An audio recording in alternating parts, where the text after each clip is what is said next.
The government and business met in Johannesburg to find solutions to the dysfunction in many municipalities which have led to poor service delivery and difficult operating conditions for businesses. Issues such as corruption, poor leadership and lack of skills have been identified as the root causes of failures at the local government level. Poor service delivery in many municipalities has led to frustrations which have seen some businesses disinvest from those communities, sparking high unemployment and rising poverty levels. Now, the meeting between the Cooperative Governance and Traditional Affairs Ministry, Business Leadership South Africa and the Association of South African Chambers sought to find a solution to these challenges. Business is calling for the professionalization of local government and the need to address rampant corruption. The Cooperative and Governance Traditional Affairs Minister Velenkosini Hlabisa says the answer to these challenges will start with appointing competent people with proper qualifications at the management level and tackling the scourge of corruption. Now, the Minister of Cooperative Governance and Traditional Affairs, Minister Velenkosini Hlabisa, shares his thoughts and he joins us now virtually. A very good evening to you, Minister. Thank you so much for joining us and a warm welcome to the late edition. Good evening, my brother, and good evening to viewers of SABC. Thank you so much for joining us, Minister. We do appreciate your time. Now, businesses have long raised concerns about dysfunction in municipalities leading to disinvestment and job losses. In your assessment since taking office, what are the three most critical drivers of municipal failures today?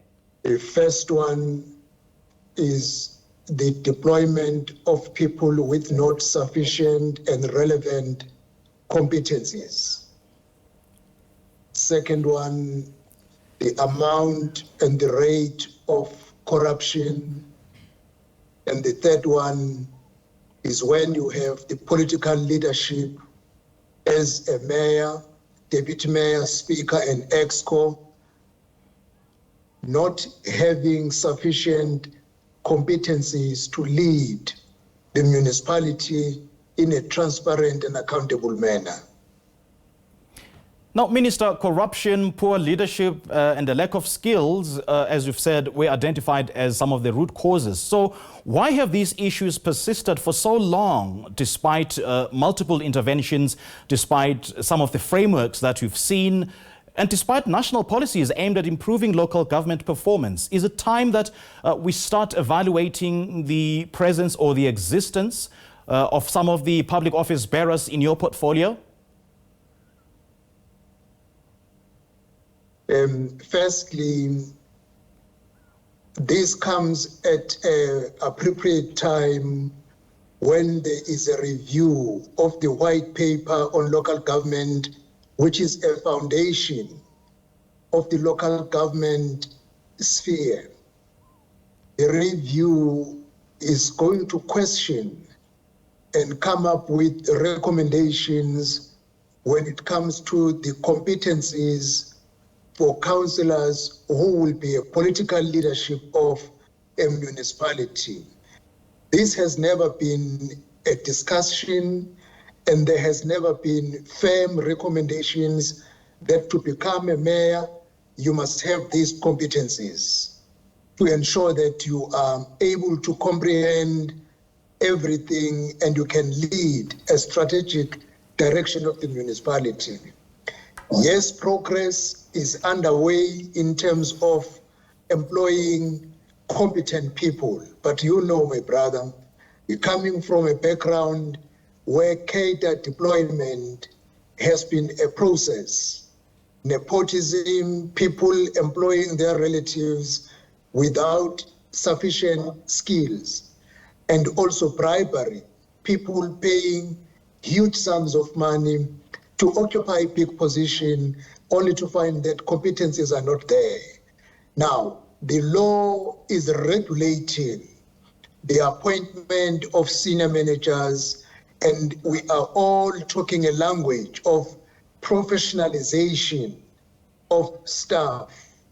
People must be employed, especially from Section 56 managers downward. They must be all employed on a permanent basis, but especially senior managers must meet the requirements as prescribed by the law. There are municipalities which are still transgressing But what does Employing professionalization... people who do not qualify... What does professionalization... what does professionalization concretely entail, at least in the South African context? And how soon can this realistically be implemented?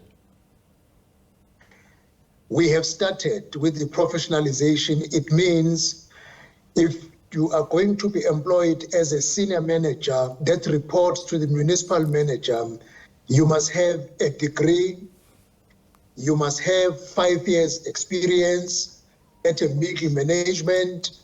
If you are going to be a municipal manager, you must have 5 years at a senior management level where you have demonstrated capacity and capability to lead a department.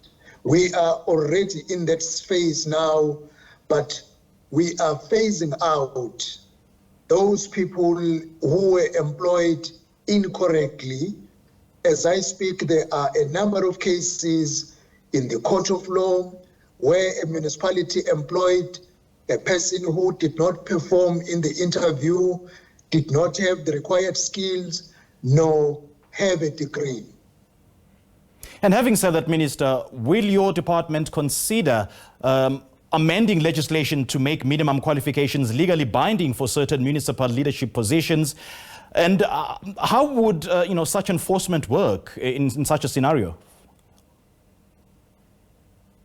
We are calling the suggestions as we are reviewing the white paper, and this process is going to be concluded in March next year.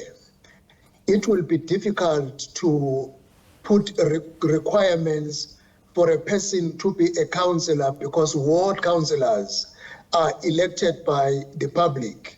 But a mayor, deputy mayor, speaker, and exco members are deployed by political parties. All political parties agree that if you deploy a person with no necessary skills, definitely he or she will not have the ability to lead the municipality. And this is practically seen.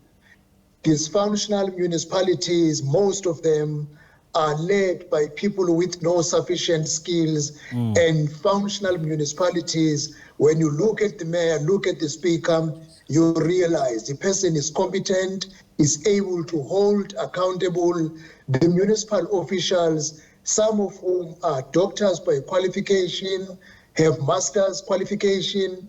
If a mayor does not have certain basic competencies, you can't hold accountable people who are far above you in terms of knowledge. All right, we're out of time, unfortunately, Minister. But just briefly, I know that tackling corruption is quite central to restoring business confidence in municipalities.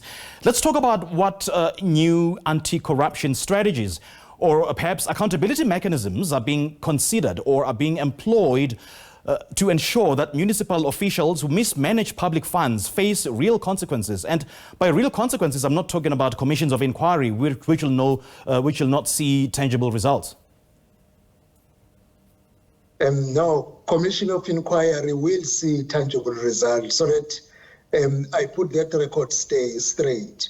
But one issue that we are going to propose as COPTAM is that let us have a dedicated SABC unit that deals with corruption in municipalities so as to uproot the cancer that is killing the closest sphere of government to our people. Once there is a dedicated unit that deals with municipalities, mayors who are implicated will face the criminal processes, and municipal officials too will face the same.